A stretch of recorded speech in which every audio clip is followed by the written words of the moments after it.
32절부터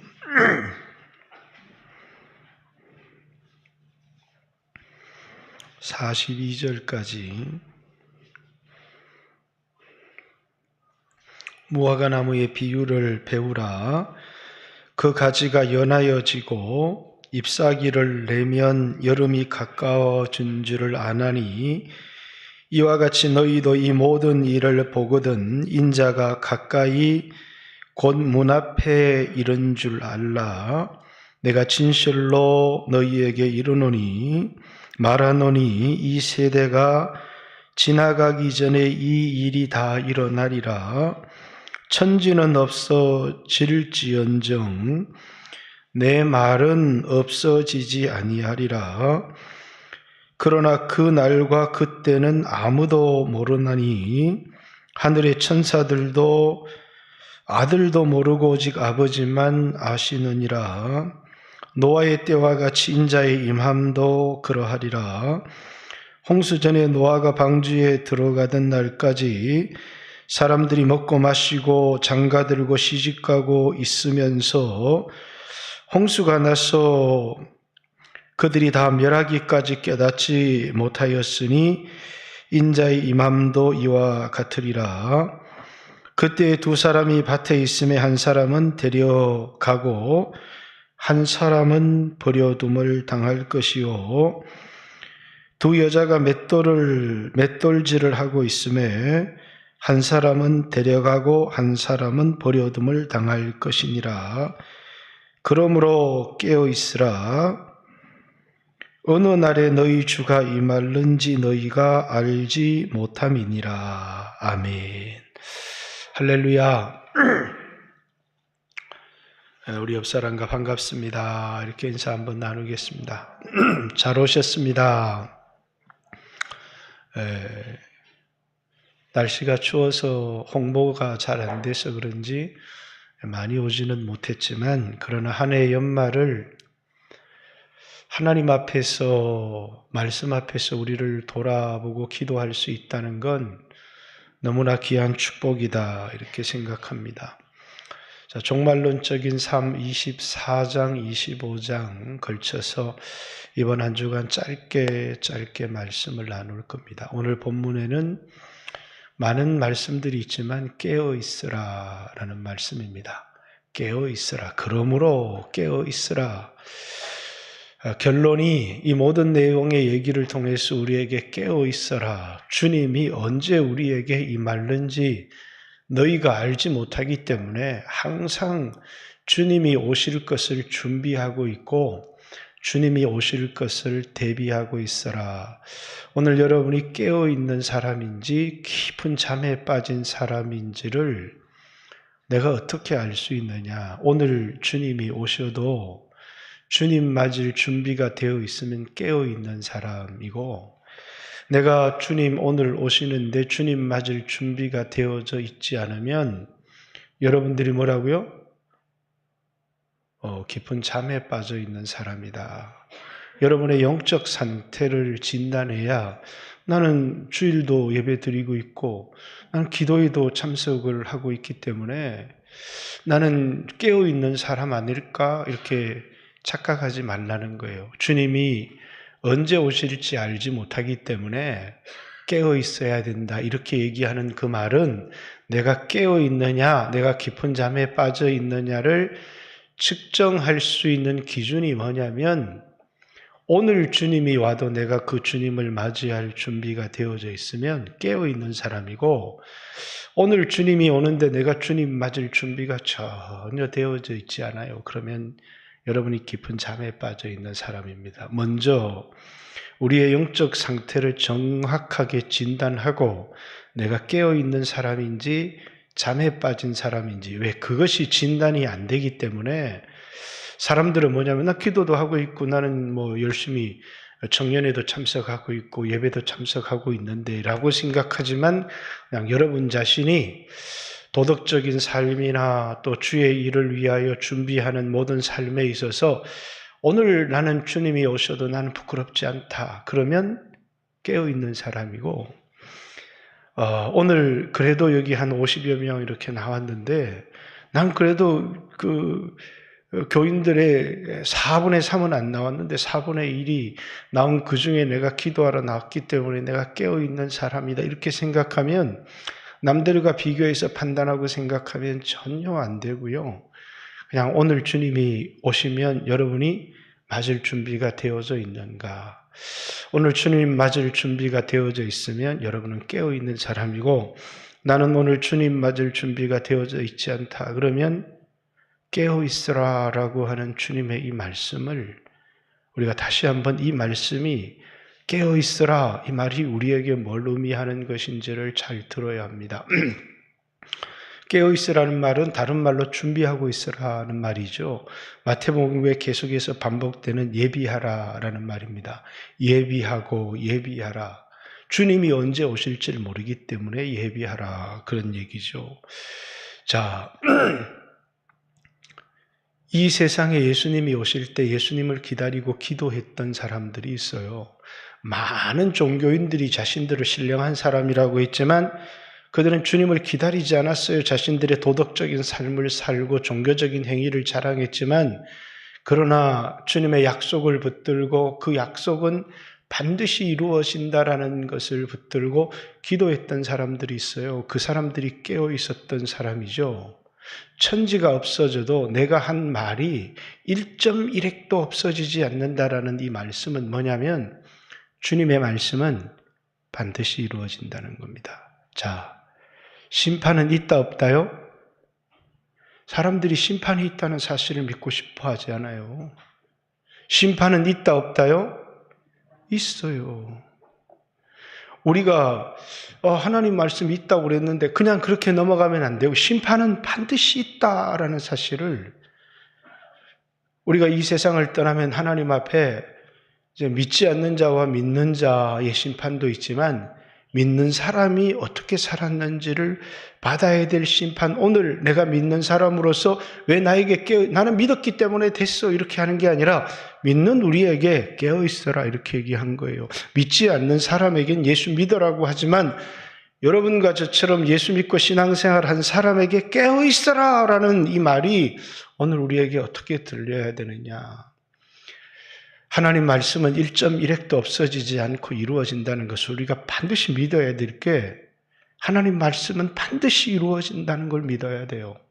노아가 하나님 심판을 얘기하고 그 심판을 믿었기 때문에 120년 동안 방주를 준비할 동안에 그 말을 믿지 않았던 사람들은 노아를 비웃고 조롱했지만, 그 말을 믿었던 사람, 심판은 반드시 하나님이 물로 세상을 심판하실 것이다라고 믿었던 사람은 그걸 준비하고 있었던 거예요. 노아는 하나님의 심판을 준비하고 있었지만, 다른 사람들은 노아를 조롱하고 비웃고 세상을 즐기고 있었어요. 그 사람들을 잠자는 자들이다 이렇게 얘기합니다. 자, 예수님을 이 세상에 처음 오실 때 구주라고 하셨어요. 기쁘다, 구주 오셨네. 이 세상에 예수님이 다시 오실 때 심판주라고 하셔요. 첫 번째는 구주로 오셨지만 두 번째 오실 때는 심판주로 오세요. 그러면 여러분과 저는 예수를 구주로 영접했는데 심판주로 오실 예수님을 영접할 준비가 되어져 있는가? 베드로후서 3장 한번 보겠습니다. 베드로후서 3장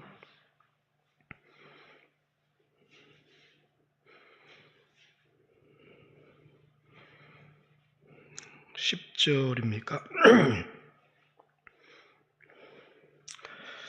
그러나 주의 날이 도적같이 오리니 그날에는 하늘이 큰 소리로 떠나가고 물질이 뜨거운 불에 풀어지고 땅과 그 중에 있는 모든 일이 드러나리로다. 이 모든 것이 이렇게 풀어지리니 너희가 어떠한 사람이 되어야 마땅하냐.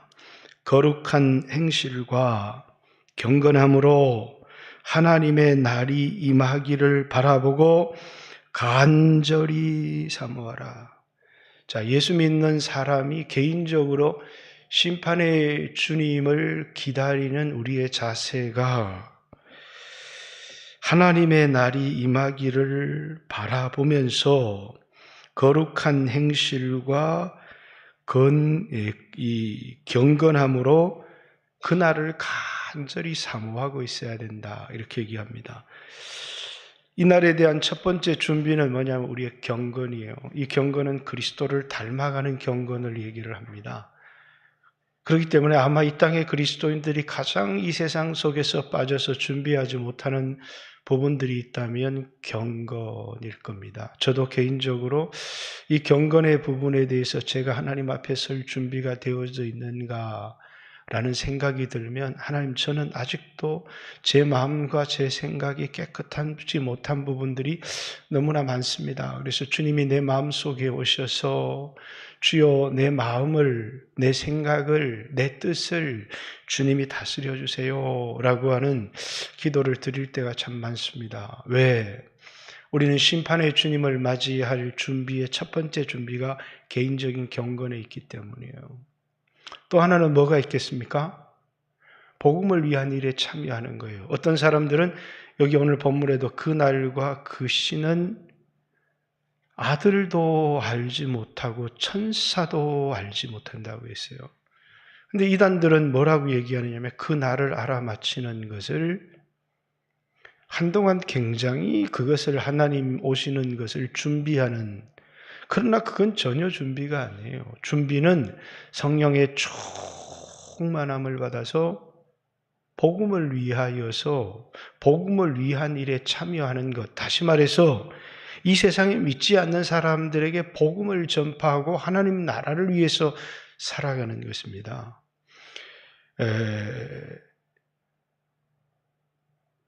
마가복음에는 예수님이 곧 오신다.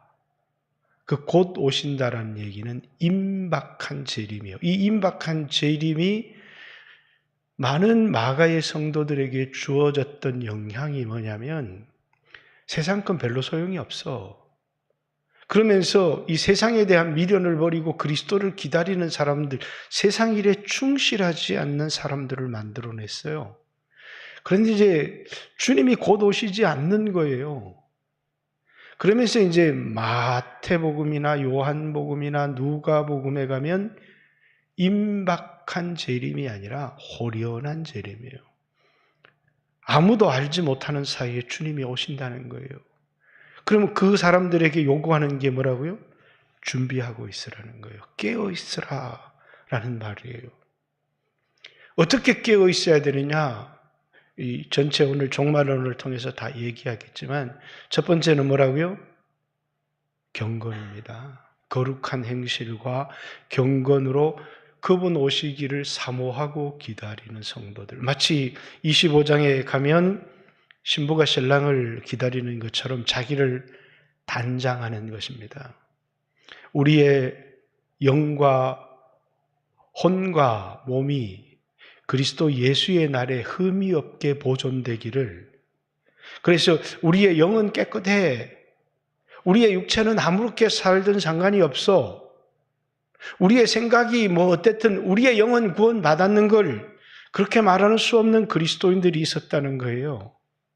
그런데 데살로니가 5장에는 우리의 영도, 우리의 혼도, 우리의 몸도, 다시 말해서 우리의 몸까지도 주님을 기다리면서 단장하고 흠이 없도록 보존되기를 원하노라 이렇게 하는 것은 우리의 몸도 거룩하게, 그 말은 세상 일을 어떤 것도 하지 않는다는 얘기가 아니에요. 선한 도구로 하나님의 의의 변기로 쓰임받으면서 준비하고 있어야 된다. 죄의 변기, 또 세상의 이 더러운 일에 참여해서는 안 되고 의의 변기로 우리 몸을 사용해야 된다라는 얘기를 하고 있습니다. 그것이 뭐라고요? 신부로서 신랑을 기다리는 단장입니다. 거룩한 행실과 경건함으로 그분이 오시는 날을 사모하면서 그분이 오시는 날을 기다리는 사람들은 자기를 단장한다는 거예요.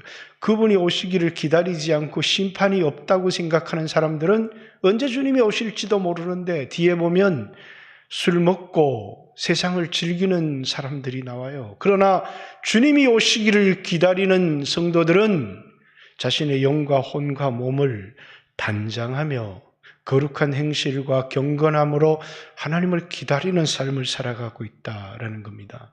언제 오실지는 알지 못하지만 또 하나는 뭐라고요? 복음을 전파한다는 거예요.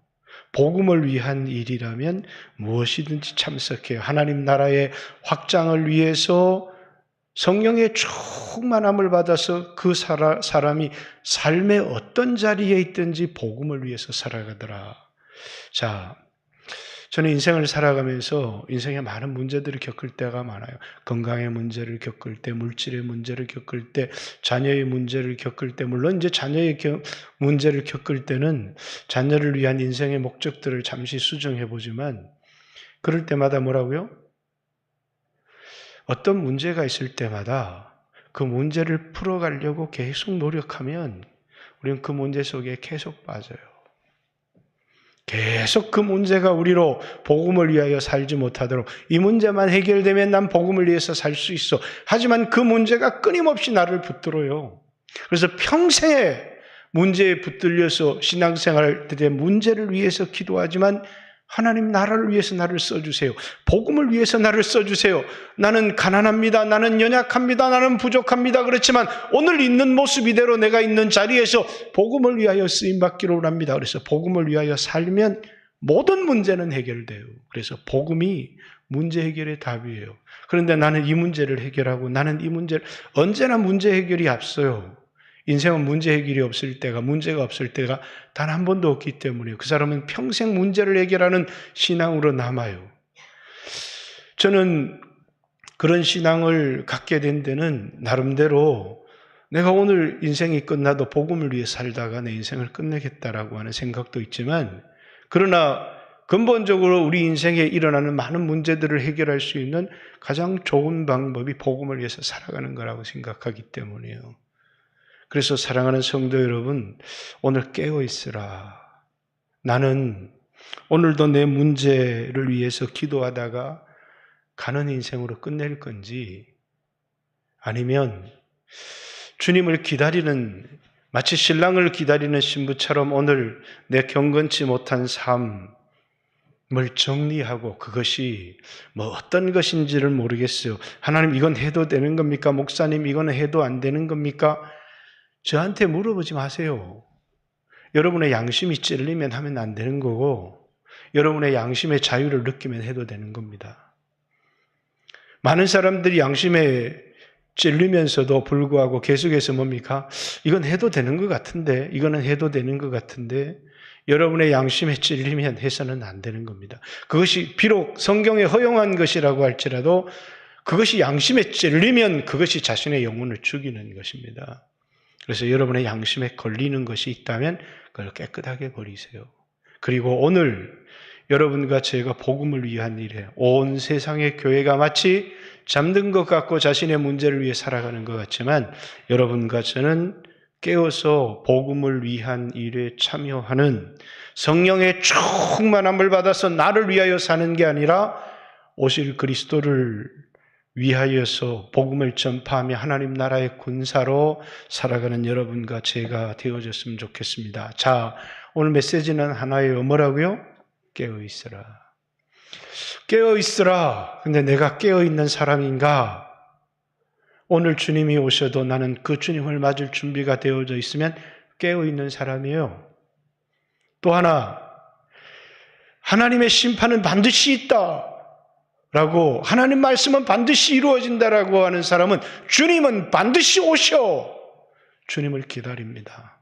그러나 주님을 기다리는 신앙이 없으면 우리는 세속화되어질 수밖에 없어요.